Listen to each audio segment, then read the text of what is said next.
Hello, folks. Welcome back to World War II TV. And today we are looking at Canada's entry into mainland Italy by focusing on the Royal Regiment of Canada. Brad is a World War II TV regular, of course, and the host of OTD Military History, which covers Canada's military past along with other countries. So good afternoon, Brad. How are you today? I'm good, Woody. Thanks for having me back on for I don't even know what time now. I've lost track. It's the something or other time. But yeah. Nth time. I don't know. I'm not keeping track anymore. No, it's good to be back. Yeah. Love it. So Italy, in terms of it all starting off, is a bit complicated because by kind of late 43, all the players are kind of there, and the shape of the campaign is formed. But the September, October, November, with the American units, Canadian units, they're kind of coming in here and there. There's a bit of penny packeting going on. The American First Armored Division, one CB comes in, the other one comes in weeks later. Yep. It's a complicated one to study, isn't it? Because by comparison, Husky's fairly neat. Yeah, I mean, yeah, it's inevitable. I was going to say one of the points I was going to make. It's inevitable to make the connections to Sicily, right? Because the calendar and literally geography. Like one of the points I can talk about is the crossing for Operation Baytown, which is what the RCR is part of, is supported from artillery from outside Messina, which is unheard of, right, for the rest of this conflict in a lot of ways. So it's neat in that regard. But then again, when I was putting this together, and I'll talk about this when we get going a little bit, but it's hard to kind of nail it down. And there's an interesting quote, and I see Norma's already brought up the subject I wanted to bring up, but I'm talking about this time period, but we'll get into it a bit more in detail. But yeah, it was not the easiest thing to put together, right? This isn't Normandy. This isn't the 6th, hit these things going a line. That's not what's happening here. And we made the point in the Hermann Goering division that the Germans weren't quite sure how to defend Italy. And broadly speaking, the Allies weren't really sure how to move their forces in. And so that's why it was a bit complicated. But anyway, you've come on with a PowerPoint. Yeah. We'll do questions as we go along, folks, but you know the score. Brad knows his stuff. So we're focusing on this one particular unit, but it kind of gives us a wider picture of what's going on, and it will go along with the other shows that I'm still planning them, folks. It's been a bit 2 steps forward, 1 step back, but there will be other shows in the Salerno series. But basically, over to you, Brad. Yeah, so I just wanted to start real quick. Again, say thanks to Woody for having me back on. I always appreciate coming on World War II TV and being on this side and not in the sidebar. Gonna have to stop the instinct to look at the chat from running my own channel. So I'll have to rely on you, Woody, for those. But yeah, so I just want to do real quick how this came up, right? Because I was chatting to Woody. I don't even know how long ago this was now about this, and you're having trouble kind of connecting Canada or bringing Canada's story into this. And I was kind of apprehensive of being like, there's not much going on here, right? And that's one of the struggles with looking at this this time period for the 1st Canadian Division with the attached armored units and all that. We'll get into that a little bit. But as I dug, I found a really interesting story, how this goes. I mean, I chose the Royal Canadian Regiment because I've worked with them. I still work with them in a little capacity, and they're a hometown unit for me. So it's kind of a natural fit. And they're in the 1st Brigade. So that kind of gives us down to the battalion level, and you can look at what the brigade is doing, which connects to the division, because it all does stay together more or less during this time period. Again, you can kind of see on the map here, it's going to get a little confusing, and we're going to look at that a little detailed, not too much. But I saw it multiple times in the various sources I was using: War Diary, Memoir, Regimental History. They called a very, very, very quiet period, which it is. I mean, and in a good way, that's a good thing, especially, and it's already in the sidebar there real quick, is the RCR, like a lot of the Canadian units, takes a wallop in Sicily. It's not an easy campaign. It takes a lot of casualties. The RCR especially takes a lot of higher level casualties. The officer commanding is killed, and his 2IC is also killed. So there's a lot of leadership changeover and a lot of that going on. And some bigger names are going to come into this story that those who are in the know are going to know for all kinds of different reasons. So there's very little combat from the landing at Baytown, for Operation Baytown, up until October 1st, is where we're going to end here. There's still casualties, and I mean that in the broadest sense. They're not really, from the Germans necessarily, but from other things, and we'll talk about that really, really briefly. So it's going to take a linear format. There's just some observations that I want to share. Some are funny, some are some other things. It's not an exhaustive covering of this time period. We're not doing every day. It's not a blow by blow, and you'll see why. And there's some funny ones as well, some funny stories. So the most of these photos that I will be showing are not the RCR. And I know that, and I know how YouTube can be, not the sidebar watching live, but later on, I know they're not RCR, but they are very illustrative of what they're also going through. Because again, this is 1st Division. It's only 3 brigades. They're all connected, and they're all kind of going through the same experience. So the talk will move through, and then I want to bring it up now, especially because you had that live stream. We were talking about things like pronunciation. I'm doing my best. I don't speak Italian. So I'll do my best. So we're going to end with the RCR's first contact, quote unquote, with the Germans on the mainland, with the fighting at Motta Montecorvino at the beginning of October 1943. So here's just a quick map. Most of these colored maps are from the official history. The original one that was published, and then the Italian campaign specific one, and then there's citations for everything else. So just a real quick note on sources. So these are the 2 major ones, along with the War Diary. Some of you might be very familiar with the author there on the Regiment at War, Strom Galloway. He wrote, I don't even know, I was looking at this morning, I can't remember the number, a lot. He wrote a lot on his war experiences, the RCRs, various other parts. He did a lot. He was involved in a lot of organizations as well after retiring from the Canadian Army. All of that. And then the yellow cover book is the regimental history. Sorry, I can never remember the cutoff date. This one goes from 33 to 66. Don't ask me why, but that's just how it is. And the other one covers the First World War.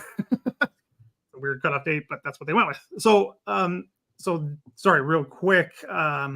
A lot of these are, like I just said, right? Strom Galloway, War Diary, regimental history. They share a lot of the same stories. There's some very tiny discrepancies and things like numbers and time and things that I don't think really matter that much.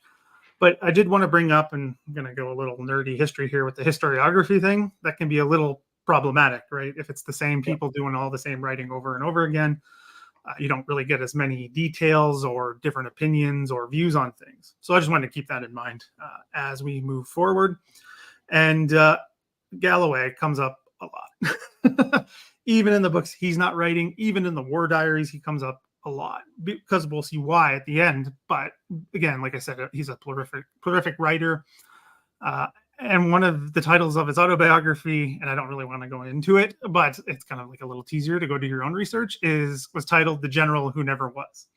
So I think that says a little bit about him. I haven't read it in full. I don't have a copy. It's not the easiest to get. But that just real quick, I want to cover, because I think it's an interesting element of how he felt he was treated during the war.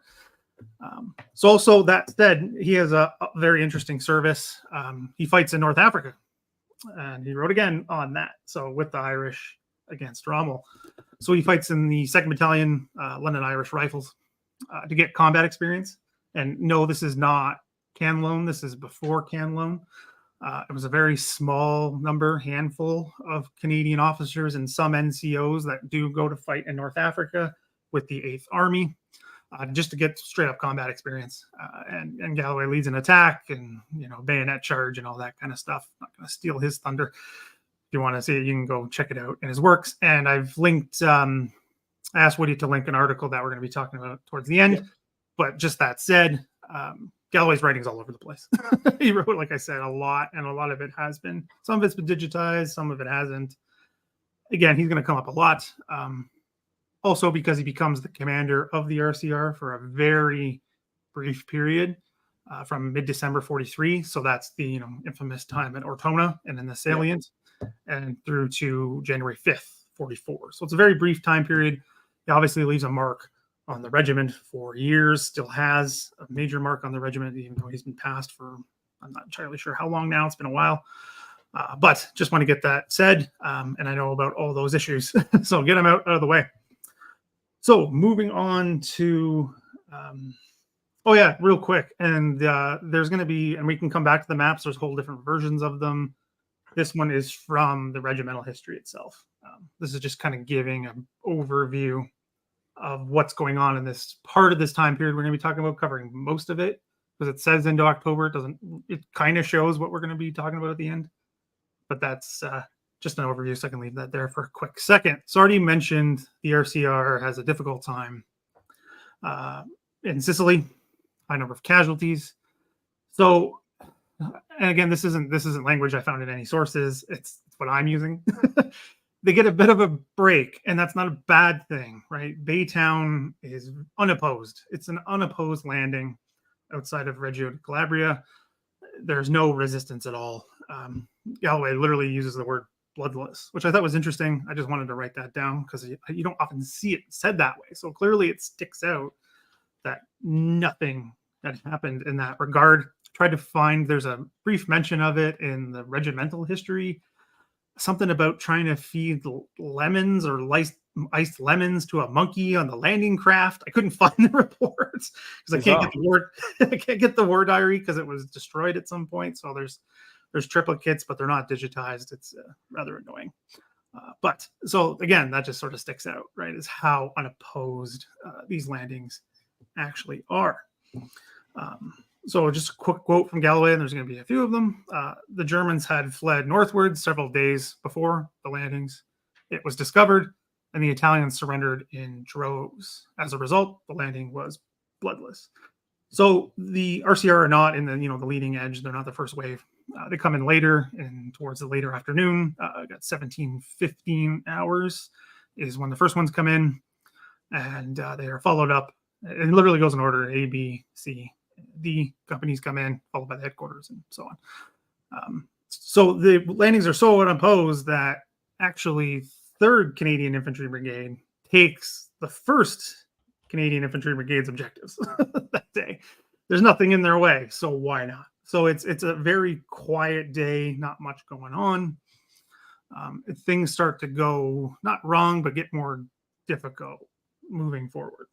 But this when we were discussing this, Brad, we kind of came up with this idea of when is a break because as you said, these and other units have had it really tough in Sicily, and they're still in the theater. They're still in a combat zone. There's still the potential of things kicking off at any time. So an unopposed landing, obviously it takes away the stress of seeing buddies killed, but it doesn't take the stress of just doing your job. You've still got to anticipate that there is an enemy behind every tree, and that every building has to be cleared, every farm has to be cleared. So it's like when we've talked about the Australians kind of being kind of pushed out of the Pacific campaign later on by MacArthur, and some of Australia being grateful they were pushed out, and some of them being quite bitter that they weren't there to be part of the next campaign. So I'm assuming that in a regiment like this, there's even kind of, you don't want to be left out. You want a break, but you don't want someone else to then pick up the job that you've been doing, because you've got a sense of entitlement of progressing your way through this campaign. So it's a complicated situation for a regiment to be in, isn't it? Yeah, I mean, it's very difficult to sorry, not difficult. That's why I said those are my words, is the use of a break, because that doesn't come through in terms of what I can access for the war diary digitally speaking. I'm sure a lot of people are aware of Project 44. Has digitized the actual war diary part. They don't have the appendices, so unfortunate. I was trying to get those. I couldn't get my hands on them. Even the Regimental Museum doesn't have it, which is not good. But anyway, I'll have to go in person at some point. But so that was hard to see, like what the every soldier was thinking in this. All I can have is that narrative, right? That's right. It doesn't come across as them saying this is a break.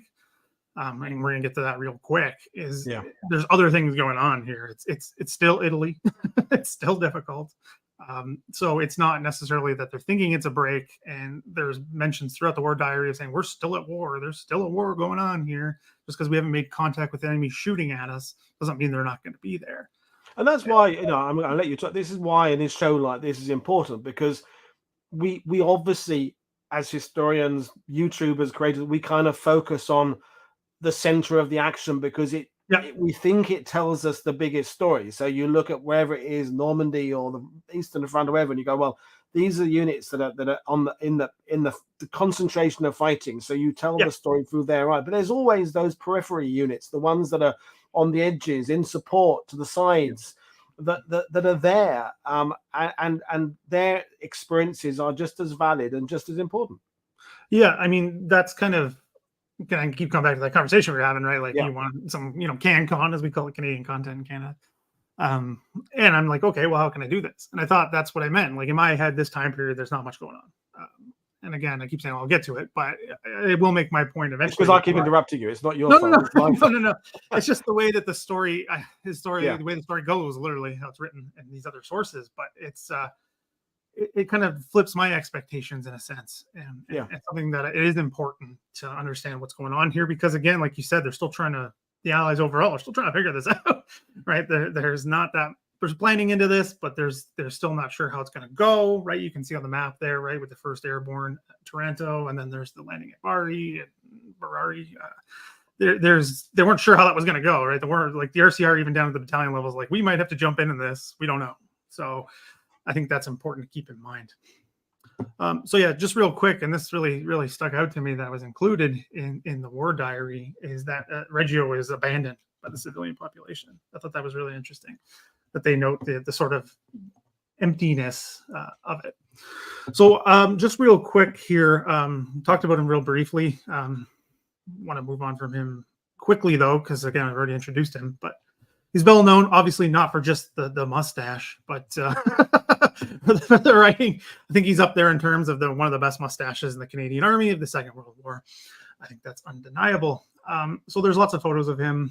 This is from the RCR themselves, from Britain, because they spend quite a long time in Britain, right? They go early, and they're training and waiting, but a lot of waiting.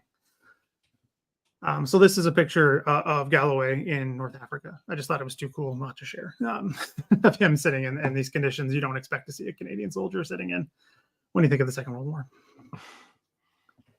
So this is just a quick view here of the landings. Like I said, it's not the best quality, and because the scan version that the government has provided is terrible in terms of quality, so you had to kind of mess with it a little bit to make it noticeable. But you can see there, 1st Canadian Division and its landings, and kind of how this initial advance developed. And again, it's unopposed for the majority of the time we're talking about here. But getting to it now, it's like I said, it's not, there's casualties, again, in that sense of the word. It's hot. I mean, it's hot and it's mountainous. You can see it there with the grade changes on the map. That takes a toll, and it's mentioned across these sources of how fatigued they really are. I think in all 3 of the major ones I used here, they mention getting up one of these hills outside of Reggio and finding a water source that's cold. I mean, they all mentioned this. Like, so that must have had a major impact on them, that they were allowed to stop and get that water. I mean, Galloway writes about it. Saying, and I quote here, even the most notorious beer and vino is italicized to bring it out, hounds of the regiment declared that it was the most satisfying drink they ever imbibed, which means drank. Yeah. So they were really thankful to get that. So it was already taking a toll on them. The heat was already starting to get them. So this is not, again, this is 3rd Brigade, but it's representative of what the landings look like, right? You can see they're pretty relaxed, not much going on. Pretty great photo to see.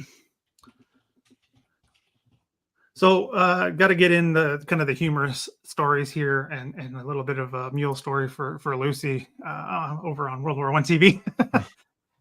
So again, mentioned the mountainous, difficult terrain, right? You think of that. For the Canadians, especially, you think of that for Sicily, not necessarily the mainland, right? Because you don't really put that with your mind's eye covering it at this time of the war, but they do use them. So again, motor transport was a bit of an issue. It's getting supplies up as they're moving forward. So they have to basically improvise a carrying party. So they use the Italian deserters because Italy hasn't surrendered officially yet, or do the RCR know that's going on? So they use them and mules that they've basically commandeered from the area.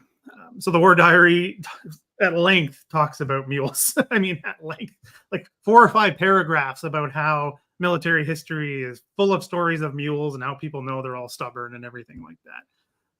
And then they say whoever organized this party didn't mention it, but it did say, and again, quoting again, the animals manifestly did not understand English like they would have. They were unwilling to be persuaded in any language or in any tone of voice, and that they flatly refused to traverse terrain that they deemed to be dangerous. Another source says that the local population was learning all kinds of Canadian swear words because of these mules. So they're having difficulty with these right off the hop, trying to get these supplies forward because there's no better way to do it. And you say about no better way, but it might be a good time to put Great Dominion's question to you, which is, what was the transport situation at this point? Had all the Canadian Army losses at sea prior to Operation Husky been replaced? So, is the division, in terms of its kind of logistical aspect, is it in good order when it arrives? No, actually, as far as I can tell, again, I didn't really dig into the divisional level for the logistics for this. I wanted to focus on the battalion. It does get remedied, but not yet. It takes some time because we'll move into it as we look at the maps. The distances covered were not possible on foot or with animal transport or anything like that. So as far as I can tell, not right away. It doesn't happen right away, but it is fairly shortly after the landings that this gets figured out. Because again, they're not sure of what resistance they're going to be facing, what the advance is actually going to, where it's actually going to be. It's not decided yet. So, and is there anything written down at kind of the higher level about what even these landings in the south were supposed to achieve? I mean, because we have the actual Salerno landings happening further up. So is there a rationale behind it? A diversion is the best I can find across the board, and that kind of tone runs through the War Diary up until the end of September. It is covering. Creating a diversion in numerous ways and at different points for Salerno. So like we put it, that sidestepping Salerno, it's not just to continue with advance, it's to support Salerno. Right. So that was always the point of the 8th Army landing with Baytown, and then the other ones later on is the support, because they do expect the Germans to pull back. They're just not sure to where. And again, we'll get to that when we talk about the big fight that happens towards the end of this presentation. So I thought that was interesting. Mules making another appearance in the Canadian story in Italy fairly soon after the landings, because that's mentioned on the 4th. So that's the second day, first full day, second day that they've been on the mainland. But by the 5th, and I saw some discussion of it in the sidebar there. Sorry, I have a Word document open, so I can't see everything at once. But it's specifically mentioned that the conditions are taking a toll already. The high altitude, again, this part of the campaign, like a lot of Italy, is defined by mountainous terrain that comes up nonstop for the Canadians, only for a little bit pieces of time. And this, we'll be looking at one of them today, does this kind of literally like flatten out to a point where this is not an issue. So the high altitude creates fog and mist with the rain, and that's mentioned I don't know how many times because they're still in summer dress. As you can see, they're still not prepared for the bad conditions. So that's mentioned multiple times that the troops are uncomfortable and cold. That happens a lot. And but fortunately, there's a lot of time to, and they call it rest and dry out, which happens again multiple times. One that comes up throughout the War Diary, I'm just going to cover this quickly now, is yellow jaundice. That causes numerous casualties in this battalion and numerous other ones. They're not the only ones. The ones that really seem to make an impact on the War Diary are those that hit the officers as Canadian War Diaries, and I know they're not the only ones. Tend to focus on the officers. It doesn't happen too much of the other ranks getting mentioned, unfortunately.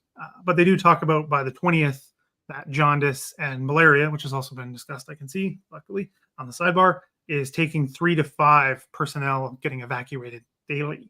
So that's a high attrition rate for something that's supposedly, taken care of, quote unquote, by this point in history.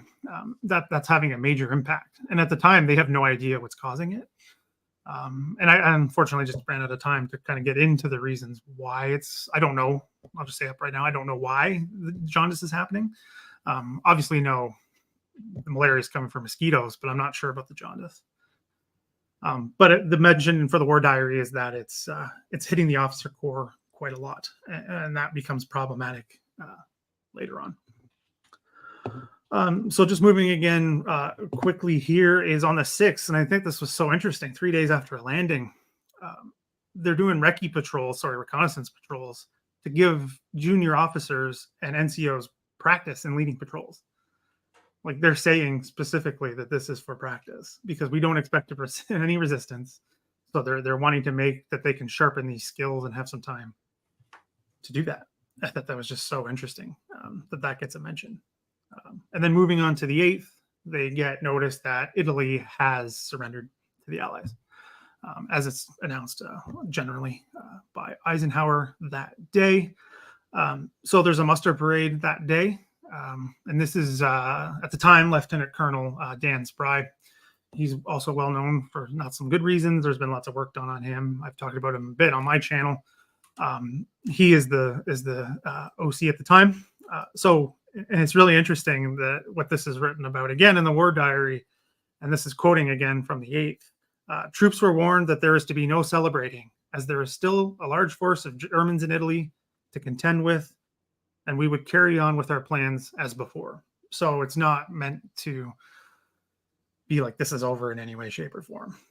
And as we know, that clearly was the case, right? This war is far from over in Italy, but it had been mentioned multiple times that they think Italy's out of this war because they're not really running into either Italian resistance either. There's some reports of the other brigades. I think 3rd Brigade runs into actually some Italian paratroopers, if I was reading that correctly. I can't remember off the top of my head. They read into some resistance, but overall, there's hardly any. And we'll get into an interesting story just in a few minutes. So this is moving on, this is coming to back to that question. Actually, just leave it here for now, about the vehicles. So by the 9th, they're able to move the battalion with trucks, with lorries at this point to move them on to a different locale. So I just want to pull up the map here. So they're able to get them out of this area where they are roughly, if you can see that. I think you can see that. And then they move them to the coast. And let me pull up another map. We might have to go a little bit back and forth just because there's a lot of a lot of maps going on here. So anyway, so they're just outside Reggio, and they move them to Locri. I'm not sure if I say that correctly. Via lorry. So I think that kind of answers that question. It takes a little bit, but they're able to do that, and that comes up again and again and again. All these massive distances are covered by the troops being in trucks, which is quite a rare thing, even for the Allied armies at this point, moving these distances and in trucks like that. They just mention how how remarkable this is, mentioning the distances covered. This one is 92 miles. So that's quite a bit. That's quite an advance that they're not used to, right? They're not used to that from Sicily. Again, make a note of it that the Germans were there 48 hours before them. Because the Italians tell them this, because there's deserters all over the place. Going back here, again, not RCR, but an illustrative photo, and this comes up time and time again, of how the Germans are trying to slow the advance. So you can see in this photo right here that the road is blocked. There's a few of them from a Library and Archives Canada that roughly show the same area. So this is kind of what they're dealing with. Is these cause delays. Not major delays, usually a couple hours, things like bridges being blown or units sharing roads when they weren't supposed to be sharing roads, units running into, like there's a story of the SAS. They run into the SAS and they almost start shooting at each other because they think they're the enemy, because that's what you expect with these types of advances. So it's an interesting part of this, this entire story here is there's still, like we were talking about, that nervousness, that unknowingness of what's going on out there. And again, the lack of some communications between units, which would be becoming a problem later on as well. So I just like including these maps because I know everybody loves a good map. And the ones in the official histories, I've said time and time again, are fantastic. It's just these scans are not the best. And again, just overall real quick, I want to talk about the reception that the RCR especially, but Canadians generally, get from the Italian population. It's usually very celebratory, as you can kind of see here. Lots of cheering and some of it talking about calling it liberation, that kind of thing. A lot of that going on. You saw a little bit of that in Sicily. Sometimes not, just because the entrance into town was under fire. So you didn't see that as much. So you get to see that a bit here. And there's another one with a good old carrier photo in there. And the people exciting. So, and this town, again, the pronunciation, not the best at. So at Catarzo, I hope I said that correctly. So in the regimental history, it's literally called the Comedy at Catarzo, this section. So they're moving towards this town. Let's see if I have it on the map.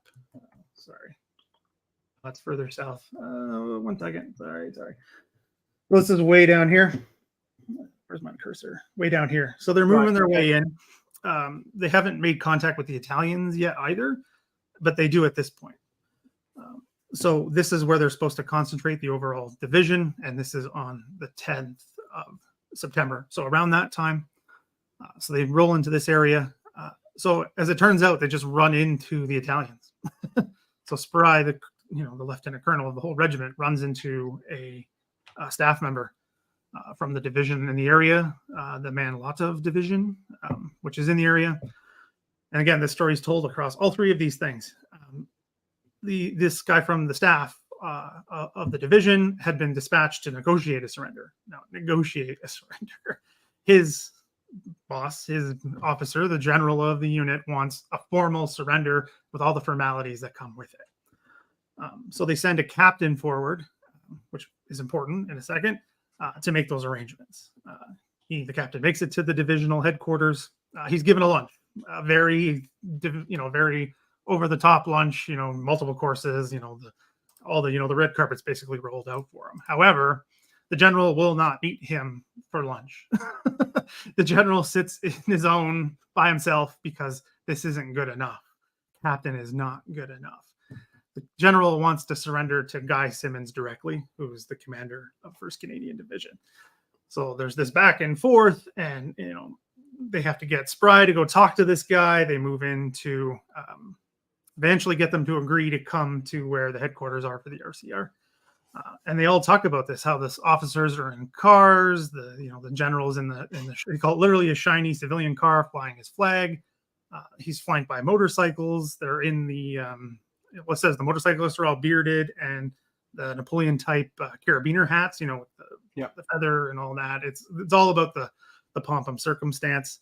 And this is Galloway writing. He says the RCR follows the protocols, but says some parts of the 1st Brigade do not, and start stealing from them, start stealing from the Italians, start stealing their transport and all that stuff.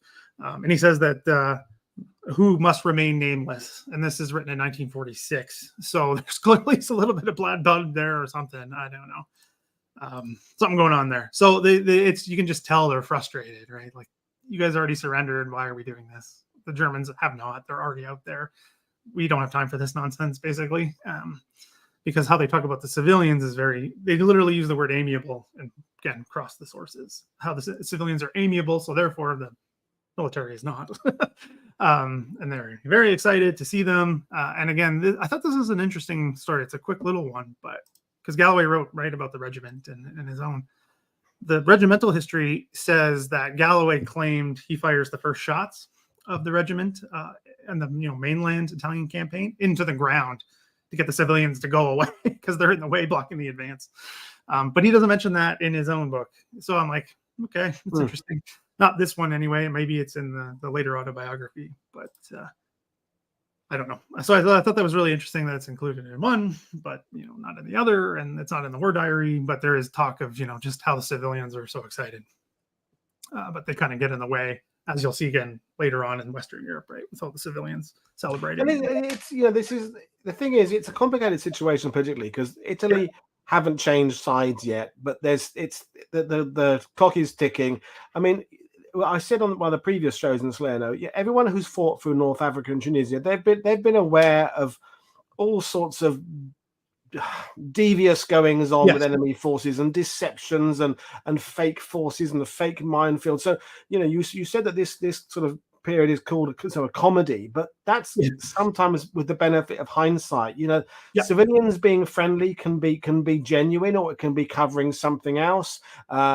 An enemy force making a big deal about a surrender could be deceptive as well. That could be covering something else. So, at the end of this, sure, there's this kind of comedy moment there, but it would have been very difficult to live through and anticipate where the mood is, and and is there something sinister going on behind the scenes? Yeah, but just real quick on that, because around the same time period, Simmons visits the RCR. And right. He talks about, and again, you can see that, and they're not sure what's going to happen. So he talks about how to be wary of the civilians because there's mass Italian, emigration to the United States. So therefore, some of them at home in Italy or who remained in Italy might speak English. And some of them did. There's all kinds of stories of Canadians running into Italians who lived in like Toronto and places like that. How those who might speak English in Italy, because of their relatives, might be trying to sow discord between the Canadians and the Americans. So, it seems a little crazy when you think about it that way, but that I think hits the point on, the nail on the head that you're making there. About they just don't know. They have no idea. I mean, Italy is an enemy, right? This isn't Belgium. This isn't the Netherlands, right? This isn't April 1945 here. This is a different situation.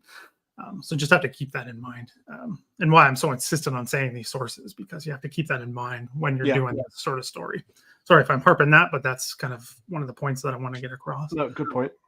Yeah. So again, there's a lot of advance here. You can see it on this map. They're roughly moving their way up out of Calabria as the kind of toe there of the Italian boot, moving their way up towards Potenza there. So this is kind of the area. Oh, sorry, 1 second. Let me go back. So this is kind of the area, a time period where I'm talking about it's quiet. And Galloway, again, quoting him here in the book on the regiment, says the period from the 14th to the 29th of September was singularly uneventful for the 1st Brigade. While the 5th Army battled at Salerno and the Airborne Division cracked about the countryside north of Taranto, it was all quiet in the Canadian sector, except at Potenza, where the 3rd Brigade was dispatched to engage enemy reserves and lessen the pressure on the Salerno beachhead.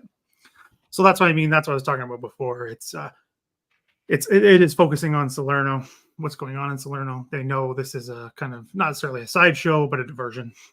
As it turns out, it doesn't really do as much as they want it to do, but it does have an effect in a way. But again, they're having trouble understanding that at the battalion level, right? This is not generals moving pieces at headquarters.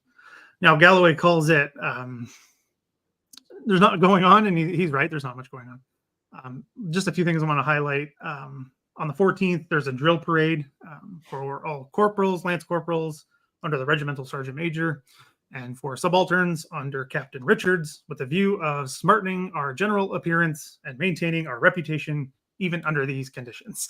So a little RCR for you. If you know about the Canadian Army, they're a little, I think they're better than everybody else.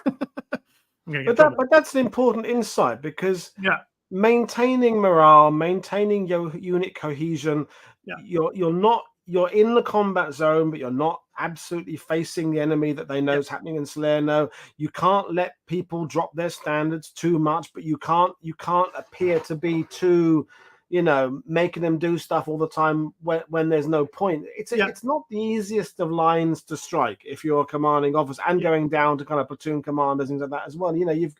It will be very easy for these situations to get a little bit, everyone either grumbling too much or grumbling at their officers and saying, why are we being forced to, blanco our webbing and unblanco webbing, or why are we doing drill parades when there's, we talked about earlier about when you're in combat, you've got an obvious fixed problem. That is that, you're dealing with actually trying to best an enemy. In this situation, you're dealing with other things. You're dealing with human beings. You're dealing with tiredness, fatigue, tempers fraying. It's a different set of problems, isn't it? Yeah, completely. And I think that's why, I'm making a little bit of a joke about the RCR thing. It's a very niche Canadian Army thing, but there's still another battalion. They're just a battalion in the Army that has to keep this up. It comes across, I think, generally in military history, but having to keep up certain standards just as a I don't know. The best thing I can think of is a distraction from the crap. I mean, the phrase when I read this line that comes to mind, and knowing the YouTube issues with monetization, call it, chicken crap. The other word for crap, is that. But that has a role, right? It has a role to play, especially in combat. As we said, because Galloway says that it's there's not much going on. So I just pulled a few things out. Again, I thought this were funny. They're still patrolling around that area, moving their way up to Potenza there, and we'll get to the maps in a second. They find 3 Germans in a jail in a town called Guardia. It doesn't say who put them there. It doesn't say if they even got them out. It just says they're in jail. I think they took them as POWs. It's kind of left unclear, but I guess the Italians put them in there. I don't know. It doesn't say. I just thought that was really funny. They come upon these Germans shoved in a jail cell. And they again on the 19th, they're talking about how, and I think this is why it's the police that do this, the local police. They're giving the Canadians information about what the Germans are doing and when they had come through and what's going on. And another funny thing that's mentioned is this police station has the comm lines haven't been cut by the Germans. They still have phone connections to positions further north. The police chief literally just calls people and asks them what's going on, and then gives that information to the Canadians, right? The Germans are somewhat stereotypically known for their well-ordered retreats and, doing all that, and it seems like a bit of a glaring omission. But in the end, it doesn't really make much difference, but it's an interesting thing, again, that's noted multiple times. And then just real quick here, I can see the sidebar there about the 2nd Division part of this. I think that's just a miss. That doesn't make sense. There is no 2nd Division in Italy. They're the ones who are at Dieppe, right? So they're later and fighting in Normandy the next year. I think it's just misquoted. But they do have a sports day at Potenza, which is, again, brought up across these sources saying how weird that kind of is. This advance is still going on. They have not made contact with the Germans yet. Other than at Potenza. So most of these units that are sending a small chunk of some other ranks and a few officers to participate in this, again, for morale issues and cohesion and all of that stuff, are sending them to this area that had just been fought over. I mean, there's video of this. It's one of the few parts of this part of the advance, or really at all for this time for Canada, that actually has footage, which I think is interesting. You can see one of the armored units just lighting up the hillside outside Potenza. It's just an interesting dichotomy that everyone was sure to note, that there's this sports day going on, and still haven't fought the Germans. Yeah, that's an odd one. When there is fighting literally 30 miles up the road, or wherever it is, it's an odd situation. It's not. Yeah, I'm glad we're having this conversation. Yeah, it's an odd one. They even say it's odd, and again, got to get the pipers in there, right? We're Canadians. We love our Highland stuff. Love our Highland regiments, love our Highland everything. We love the bagpipes, just generally speaking, for all kinds of events, not just the military. So getting in kind of the meat here now. So this is at the end of September. There's kind of an ad hoc group put together, primarily made up of the 1st Brigade with some attached units. One of them being, it's always such a long name. 1 second here. The Prince Louis Dragoon Guards, so it's usually just PLDG, it's a recce unit. So they're put together with one of the companies from the RCR that's led by Galloway. Why he's so important in all of this, because he's part of all of these events. The idea is they're going to push on from Foggia all the way up to Campobasso, which is thought to be the headquarters, and it was, of Kesselring. They thought they could kind of catch them out. Obviously, they don't. But they try to put together this ad hoc group to move faster. So also within that group, so they have this sort of mishmash, which you don't often see, particularly amongst the Canadians. It's got tanks from the Calgary tanks, so the 14th Tank Regiment, our engineers, a field regiment from the Royal Canadian Artillery, medium regiment from the Royal Artillery, anti-aircraft, anti-tank, all that kind of stuff. So they are supported with a little bit of air support. And then the rest of the regiment is going to follow up as they move their way through. So it's not on this map, but the advance really starts out of Foggia. They talk about how, and I see it again, the sidebar has been basically pummeled. because of the importance of the airfields. And this is what I was talking about earlier, because this is really the only time for a bit that the Canadians are in a flat area, and it's very brief, and they're moving into, you can see here, all the different elevation changes. And I have some other maps coming up that really show how striking this is. But the area we're going to be focusing on here is Motta. I'm just going to call it Motta just for, ease and for time. So again, the war diary records that they're so struck by how flattened this city is. I guess they hadn't really seen too much of that in Sicily. So to see that, it's really interesting that's noted. So again, Motta becomes kind of the change of the axis of advance. They weren't sure. Again, this is being harped, but it's important because it's harped in the sources. They don't know where the Germans are. They don't know where the main line of resistance is going to be. They don't know what their own axis of advance is going to be the best way to do it. This ad hoc group that I just talked about, which again is split into a vanguard and to the main group, their job is literally to find the Germans. We don't know where they are. For one of those parts of that recce unit from the Prince Louise, find them outside Motta. This is going to come up again for the Canadians. It came up in Sicily. I mean, when I was doing this, the only thing I kept thinking of was Leonaforte and this hilltop town surrounded, up on a hill, surrounded by a flat area. The sight lines are perfect for defenders. You can see forever. It's these winding switchback roads, which we'll see again shortly. A very difficult place to take. And that's going to happen again and again and again and again and again for the Canadians. But this is just an illustrative area that I wanted to talk about. So the regimental history records the area around Motta as, like I just said, a highway climbed up an escarpment and twisty spirals. Ridge systems on either side of the town enabled fire to be concentrated from both flanks. So that initial recce group doesn't make contact, but they can see them. So the initial attack, as happens, is not the best organized one, nor with all the firepower of even this, the vanguard of the vanguard, I guess, best way to say it. Right. They just send a couple of platoons from the RCR along with one squadron from the Calgary tanks. Oh, sorry, two squadrons from the Calgary tanks. They make their way into the town, but they are quickly stopped. So the Germans do that. They let them push their way in and then open fire because it's a very small little town, not very big, still not very big. It causes difficulty. So I just wanted to show this picture real quick because it's one of the few that is actually RCR from the time. The second is the second day of the attack of October. And again, you can just see how, tired, hot, and all that kind of thing that I was talking about overall going on here. So again, that's just the bigger map overall. So we've worked our way up out of Foggia and moving our way into Motta here with Campobasso being the overall objective. Just a little a zoom in here again because the map wasn't the best quality. I didn't want to use it too much, but I just wanted to kind of show this is what this axis of advance for the various brigades, the three brigades, are looking like. And this is done primarily with trucks, right? Because this is a big distance to cover and all of that stuff. And if there's questions, Woody, you can go ahead and ask them if you want. Just trying to set here. We had the one about the Royal.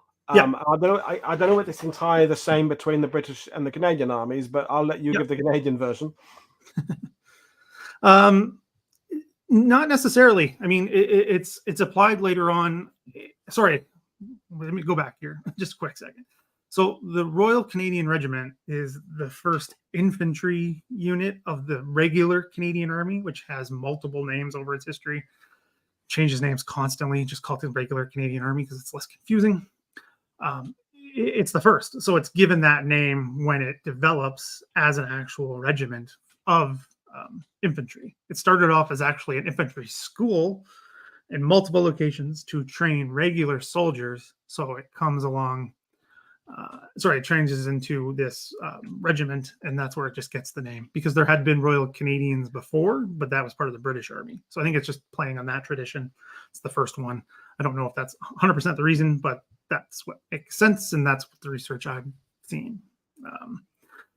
Yeah, so I think that's part of the reason why they're called that. It's not because they're better or different in any way, because they're not. They're just not just another. They're a battalion in the line, in the order of battle. There's multiple Royal units as well, right? Like there's one in Hamilton and all over the place, Edmonton, and Yeah, a whole bunch of them. I think it's slightly different in Britain though, because I think it's because the Royal Norfolk Regiment were just the Norfolk Regiment in the First World War and acquired the royal title between the wars, and that happened Yeah. with various other ones. It's to do with, well, the official British Army website I'm checking says many individual regiments and corps do have a royal prefix. For example, Royal Corps of Signals and Royal Anglian Regiment, an honour individually bestowed and often earned for long and exemplary service to the crown. So. Not really. Not Canadian. I mean, that's what the British Army said about today. But I think back then, I think it was slightly more unusual because regiments are being formed and split into battalions and war-raised regiments. But yeah, it's some have a royal prefix and some don't, and it's interesting. But it's really no bearing on quality during a war situation, is it? It has a lot to do with especially in the Canadian context. It has a lot to do with connections, right? Like, this is a well-connected regiment, still is, and because it spans a huge area, just how the system was developed for the Canadian Army of today. But it was well-connected, and that's how these things usually go. I mean, some of it is given that role because of, I think Dave Patterson just mentioned, the Royal Canadian Artillery. That's after the First World War, right? So it's recognizing service, but for the RCR, in case that's just kind of the name, and they do have a royal patron, but that's not the reason. Yeah, because you can have. I'm thinking you can have regiments that have a royal colonel in chief that aren't royal. The London Scottish had the Queen. What became the Queen Mother as their colonel in chief when she was the Queen, but they weren't royal. There's going to be exceptions to the rule. It's one of those vagaries of the British Canadian, and I'm sure the Australian New Zealand would add another layer of complication to this as well. It's just. The way it's tradition, and there's not always a reason for it, is there? Yeah, I mean, there's not really any rhyme or reason to it. It's usually done for, the Royal Canadian Navy just becomes the Royal Canadian Navy right before it even has literally done anything. Same with the Air Force. Saying the Yorkshire Regiment was only awarded the Royal Suffix last year, so they only got it recently. So it still can happen. Some of them were given it after the Second World War, so it's kind of a.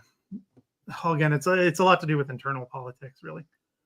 So just moving forward. So just this was a cool map I found from McMaster University in Hamilton in Ontario here in Canada.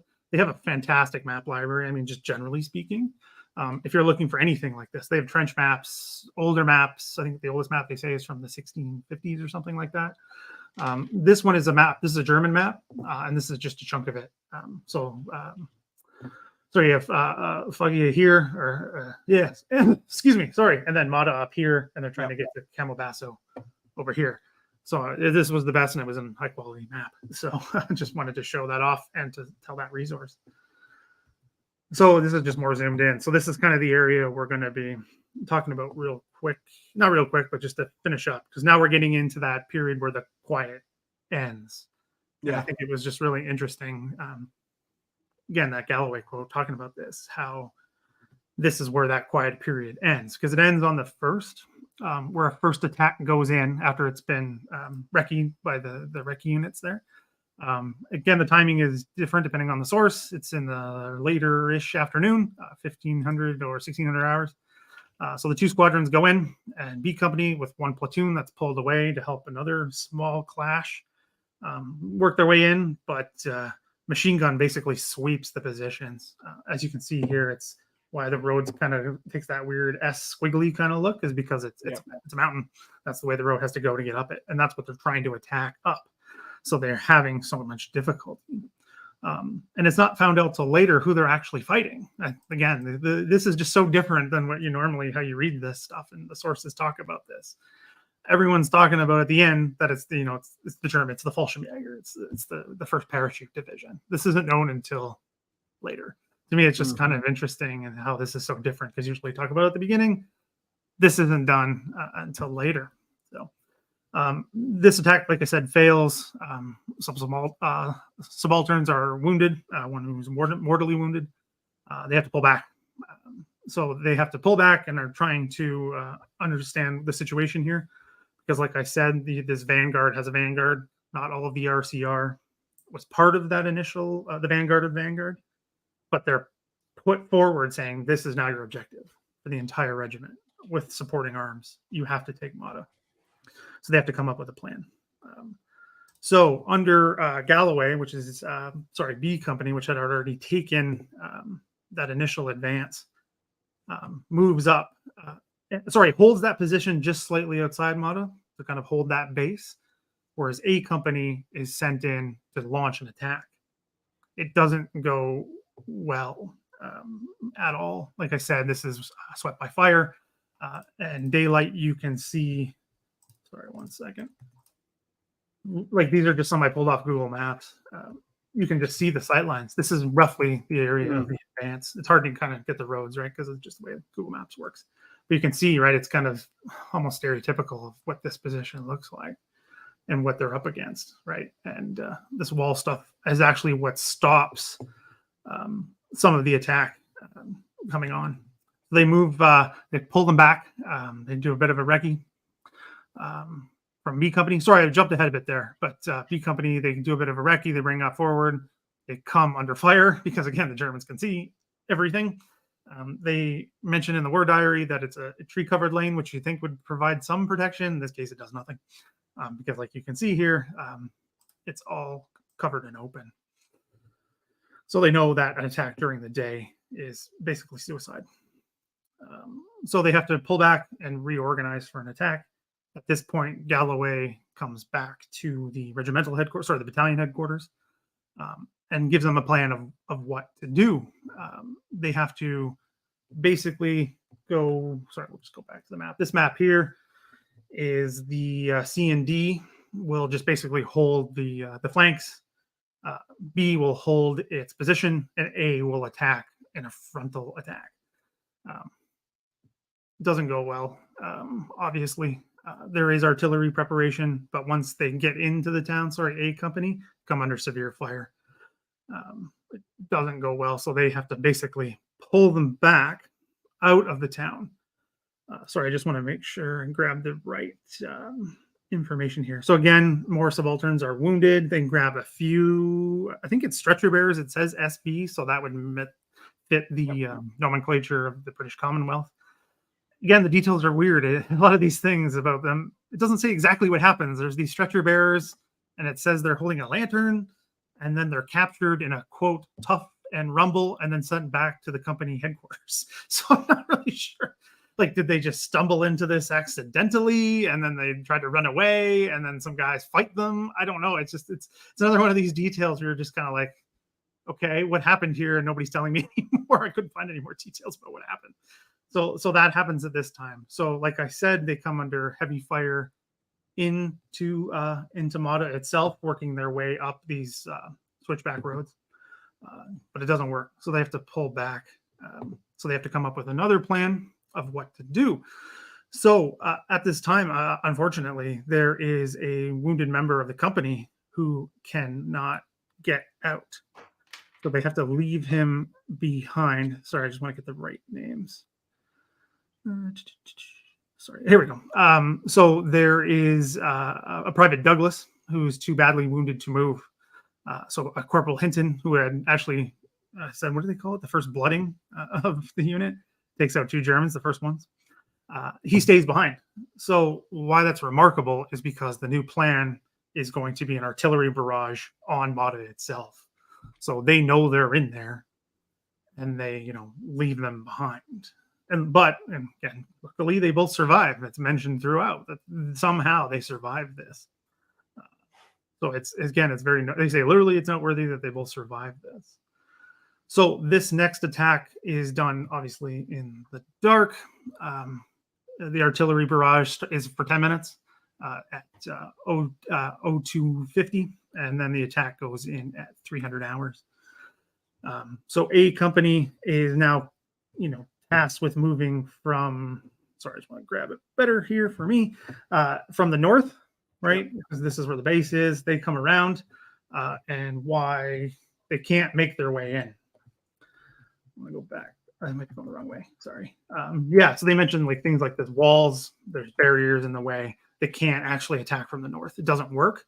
So D Company, led by Galloway, has to do the attack. They have to go up where A Company previously had been, where the previous attack had been. And again, it's very difficult. There's a lot of fighting, but at this point, the Germans are pulling out. And again, it's confusing. It's, and I forgot to mention, when this last major attack goes into Motta, a thunderstorm literally starts. So there's this crazy flash of light. The rain is coming down very hard. So, visibility is very difficult to see what's going on. And knowing what's going on, the terrain causes confusion. They think the D Company thinks they're about to be attacked by vehicles. But as it turns out, because you can see in the map here, all these switchbacks, they're actually retreating. So they're getting ready. They think they're about to be overrun. But luckily, the Germans are getting away. They try to pursue them, but they can't because, again, they don't really know what's going on. They can't really follow up on foot because it's so difficult to move. So they're actually leaving, and they can't pursue them. So the town is finally taken roughly just before dawn, and this is reported back. So the entirety, basically, of the whole battalion comes up. So Spry, who is, again, the commander, comes up to Galloway. When he sees him basically in the middle of Motta and the sun's come up and the town itself has been taken, he goes, rocks up to Galloway and says, "The mayor of Motta, I presume." So I think that's just, again, this humor that you see throughout, particularly military history of the 20th century, because it's recorded, of this sort of humor of what's going on. You have this difficult fight in the dark. No one's really sure what's going on, but all of a sudden you have, the OC saying to a company commander, kind of making a joke. So the fighting's not over, right? Because there's a bit of a high ground that the Germans have moved through. Again, another thing that's going to come up time and time again, right? The Germans hold the high ground, retreat, hold the high ground, retreat. So that happens. So it takes the next day for the rest of this vanguard to start to push the Germans off that ridge. And they eventually do. It's not till midnight the next day, on the 2nd, that into the 3rd, which is when this really, really ends up pushing them off. So that's basically where I end this. The advance doesn't end there, obviously, but I wanted to keep it September for Salerno, but I pushed it into October a little bit. But this attack, I think, is really an interesting one because, in doing the last little bit of prep, last little thing I wanted to say is this little town doesn't come up much in the maps. Like, it doesn't really get marked really too much in the Italian maps that they're using. The German maps have it. I thought it was really, really interesting. So, and again, I don't know if I mentioned it already, but this is from Project 44. So just giving credit for their good work. That's why it's marked RCR, and you can see the town, obviously. And it's what's on the cover of the regimental history. It's one of the battle honors for, you can see it there on the front. You can look back later, but it's one of the battle honors right there. For the RCR. So it's this tiny little this tiny little battle. The casualties are not too high for the 2 days, luckily, given the terrain and who they're facing. Sorry, I'm just going to grab the number. Oh, no, I think I deleted it. Oh, I think I deleted the numbers. Well, that wasn't very smart of me now, was it? It's not very many. It's in the war diary. It's mentioned. I think it's almost 30 wounded and 7 killed, something like that. So it's over those, which is why I found it myself with discussing war diaries or looking at war diaries. There's obviously a lot more about the bigger, more significant, costly engagements than there are the ones that sometimes fall between, especially when they're not say being compiled on a daily basis. Sometimes these things are being, it's a 10 days later they go back and of course a day that turns out because bigger days follow it. That doesn't have much, kind of often gets sort of short shrift in these histories. But to me, it brings us back to that idea of whether or not a unit that's not seeing peak action is having a break or not, and how is it functioning? Because if we finish with your slide, I'll put it back. Oh, I just wanted to actually, can we go back just real quick? Sure. I had one kind of try to keep the humor, because again, some of the stuff can get depressing if you're just reading about casualties all the time. So these are just from the advances later, and I know for some people watching, these are the Hastings and Prince Edward Regiment, which is an area near, not too far from me. They come in later and kind of hold the area outside. This photo, I just want to leave up for a second if you can. If you get extra fake bonus points, if you can point out the famous person in this photo and who they are. Maybe Canadian famous. Oh, yeah, no, I don't know. I know people will know. Anyway, so yeah, I mean, I just wanted to include that because I think it's an interesting one, because when you put in Motta into Library and Archives Canada, it's one of the few that come up, and the Hasty Peas are not the ones doing the fighting. So it's really, really interesting. But yeah, I think you're right. It's these small actions. And then one of the things I did want to bring up is, right, with this book, which is not the biggest book, but this attack at Motta only gets a page and a paragraph. Regimental history, it's a page and a half. There's just, it's this tiny little thing that has so much detail behind it, right? The war diary, and I'm sure there's reports in the appendices that I couldn't get my hands on, unfortunately, at the time. Due to a busy schedule and a new puppy that is not here that I couldn't show, unfortunately. I know some people wanted to. Yeah, and Sean's right. It's fairly Moet. Yeah, you had 4 people end up guessing that. So that's he's right there with the cigarette. Done. Yeah, obviously well known for his writing on Italy and all kinds of other stuff. But yeah, I think that's and there's just an actual RCR. 2 more. This is an actual RCR soldier, and as they do eventually make their way to Campobasso, so they do take it, obviously, but that doesn't happen for a bit yet. And go back.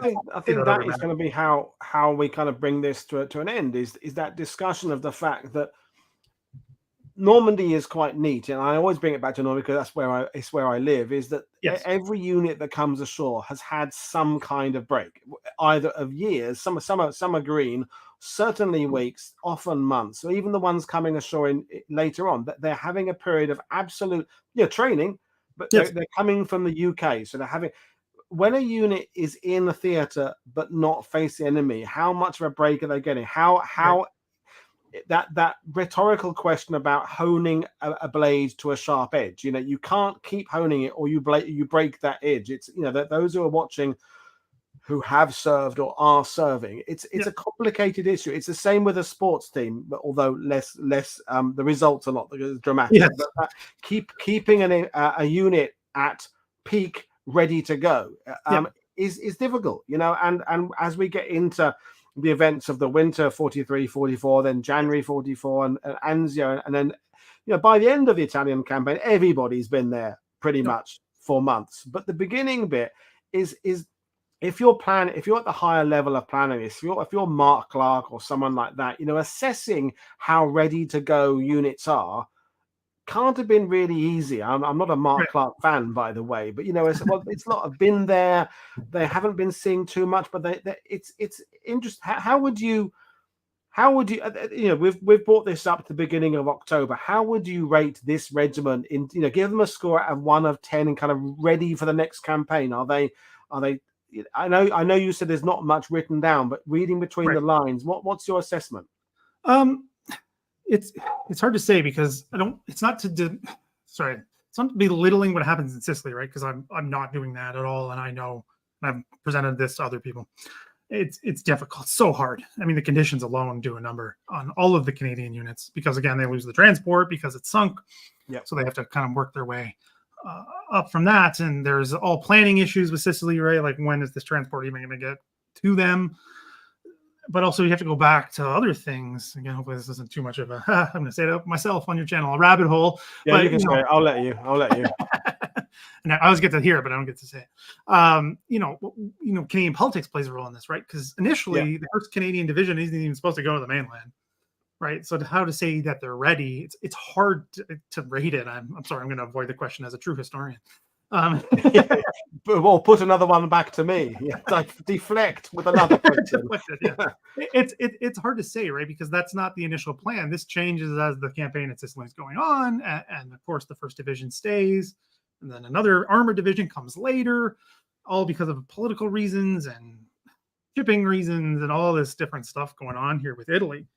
But I mean, they take casualties. Like I said, the leadership takes a wallop from the RCR. I think that has a big issue with what's going on here. I mean, they have some good people, obviously. Like, I think Spry gets a bit of a bad rap, but that's a whole other thing. He gets pulled out to do a divisional command, a brigade command. Brigade command and then divisional command for a very brief period. And there's a whole thing with him getting fired in the Rhineland. So they have some good people, and you can see it in the with the leadership issues. Like they have a lot of turnover because I think they're taking the good people out. I mean, first brigade is in 1st Division, which is a high-profile one. It's getting a big name unit. Like I said, the RCR is very well known. It's been around a long time. It's based at the time in Toronto, which is huge for, it's one of the biggest Canadian cities at the time. It's biggest now, wasn't then. That was Montreal. I always like to throw that in there for basically no reason. So that's part of it. So I think it's an interesting element to all of this. Is it's not necessarily just what's going on the ground. I wish it was that simple. But again, you have things like shipping in the Med, the whole theater has issues and all of that. And I think, again, I'm going to use the rabbit hole. I mean, most people's frame of reference for Italy is Monte Cassino. I would venture that's the kind of the big one everyone knows, which is, starts months after this. And then you get to the fighting towards the top of Italy later on. But this isn't just the Canadian army. This is happening in the American army. I mean, Patton came up in a sidebar. Patton had been a major player in Sicily. Now he's out of the picture. There are American units that are gradually being pulled out to go to Dragoon later on and go back, and others that are going. Simmons goes off, and so that North Africa to Tunisia to Torch, you can to Husky, you can see that it's mostly just a slightly bigger force, adding elements to it. But the pack is absolutely shuffled at the beginning stages of the Italy campaign, which makes it a bit of a headache for everybody at a higher level, going right up to Churchill and Roosevelt and everybody else, is that there are key commanders who were there or aren't there and then are going somewhere else, and units taking out, and there are units coming in that aren't exactly green but aren't exactly veteran either, and some of the veteran units are so badly mauled they have become green because of the replacement. So it's I understand why people kind of avoid studying the September, October, November period, because it is so complicated. It is so the fact they say the American First Armored, the two CCBs come in weeks apart. It doesn't make sense. And as Matt Willis talked about last week, the aircraft they're starting the campaign with one type of aircraft and they're finishing the campaign with entirely different types of aircraft because technology is improving. So Italy's a complicated one. Yeah, I mean, you can look at that a bit later, but you can look at it the same in the Canadian context. With, again, I see some comments about Canadian politics, and I think somebody called Prime Minister King a nut bar, which is not wrong. I saw that somewhere. Yeah. Oh, Sean Harris. Yeah, it's not wrong. It's a lot going on there, right? You have the 5th Armored Division, which is not even wanted for this area, but Canada kind of insists on it, and they want to. This is one Canadian Corps, right? Eventually, which is why in Normandy it's 2 Canadian Corps, which gets kind of confusing because people think Normandy is the main focus, but Italy was first, so this is why you have 1st Division, 1st Corps. The plan is to bring them again later, but that doesn't happen until much later. So I think that's part of it. And you said Casino, obviously, and I agree, overall for the campaign is the focus. For the Canadians, obviously, it's Ortona on the Adriatic coast, which starts in, December, late November, early December. I think people just think it's kind of an advance up to, this Adriatic part of it on the, the edge of the line of the 8th Army and this, brutal urban combat that is Ortona. Which it is, but there's these little things going on. And I think that's important. I think it's just a general lesson. It's not even a Canadian lesson. And I'm kind of glad now that you gave me this quote unquote tough assignment, commanding that I do this for you. But I mean, finding these stories in an area that's supposedly quiet, even said by somebody who went through. It raises these questions of what is a quiet area. And again, exactly. And we're not going to necessarily provide answers to these questions. It's just that as I said, the idea of gauging whether a unit is having a break if they're still in the combat zone, gauging at what point, how many casualties do you have to have for a battle to become a wearying one? At what point is it routine?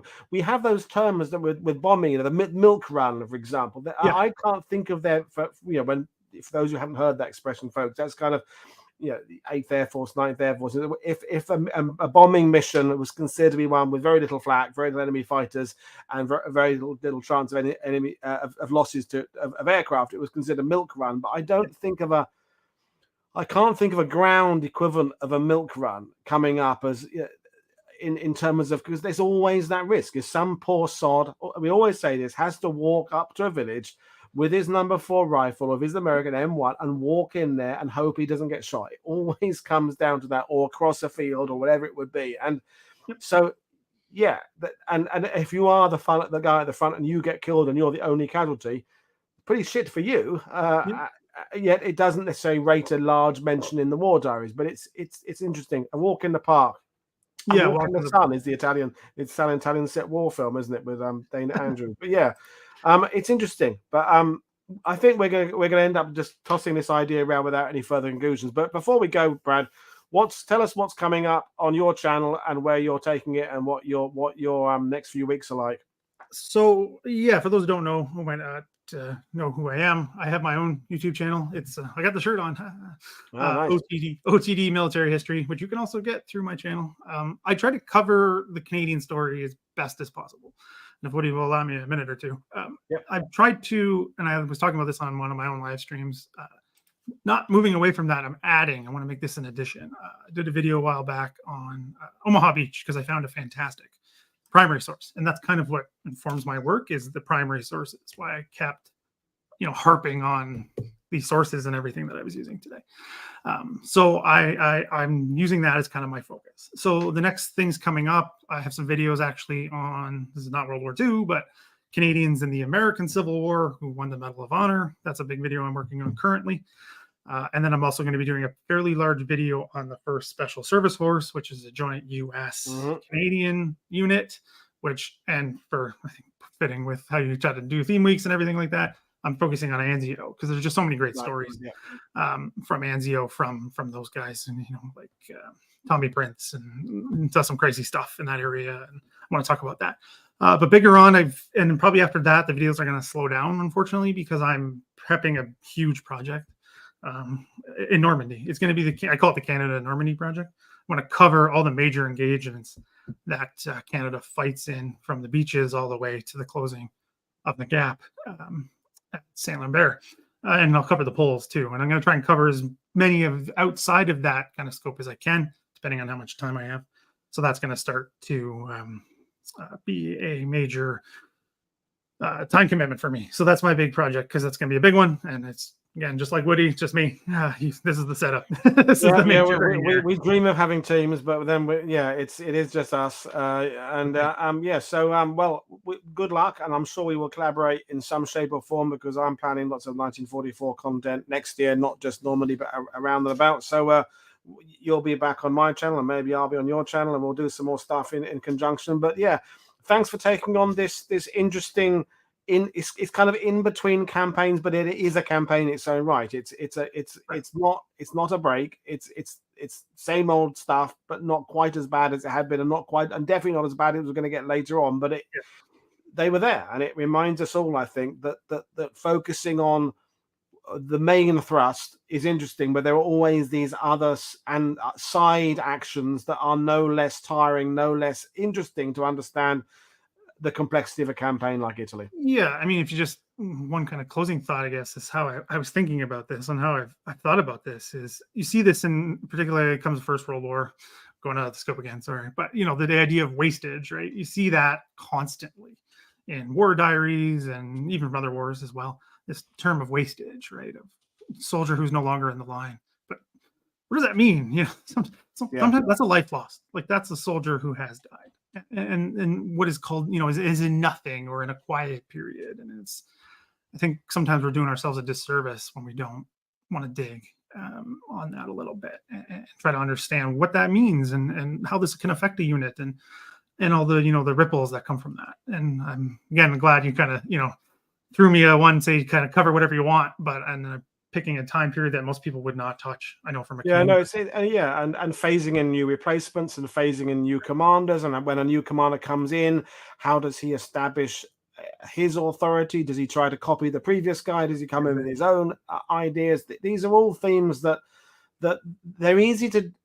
It's easy to form opinions about commanders, and when you've got a big measuring stick of a major campaign, you can say this general comes in for this one and it didn't do very well. But in these kind of situations, when they're having sports days, it's hard to measure what sort of decisions are happening at a kind of a command level. They say, well, what should we do this week? Should we do a battle?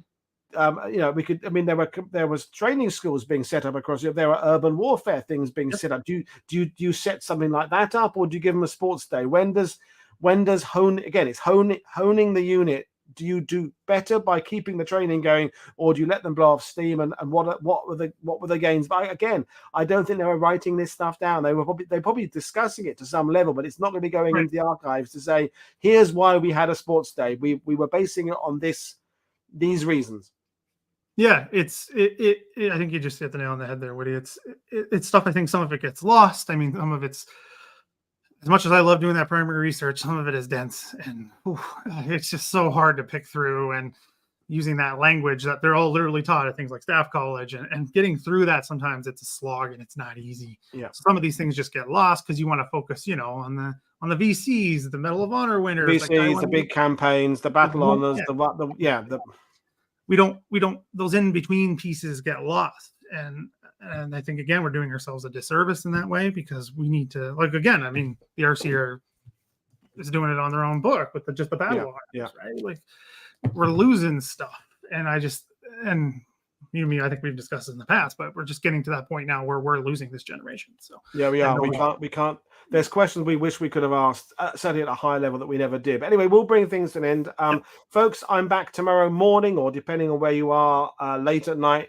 Phil Bradley is joining me to talk about Kaya Pits. We're back to New Guinea and what the Aussies are up to over there. So we all know how well prepared Philip Bradley is when he comes on. As yet, nothing tomorrow evening. I'm still trying to get shows scheduled. There are ones over the weekend. Basically, it's keep watching the YouTube. Make sure you're subscribed and have the notifications on, because there'll be some shows at odd times of day coming up. We've got a Philippines week coming up in October, odd times of day. So basically, make sure you're subbed so you get all those updates. And the same applies to Brad's channel. Make sure you're subbed to OTD Military History so that you get all the updates and get all the notifications. And folks, I will see you all again tomorrow. Brad, I will see you again. And thanks everybody for your time. Cheers, everybody. Bye.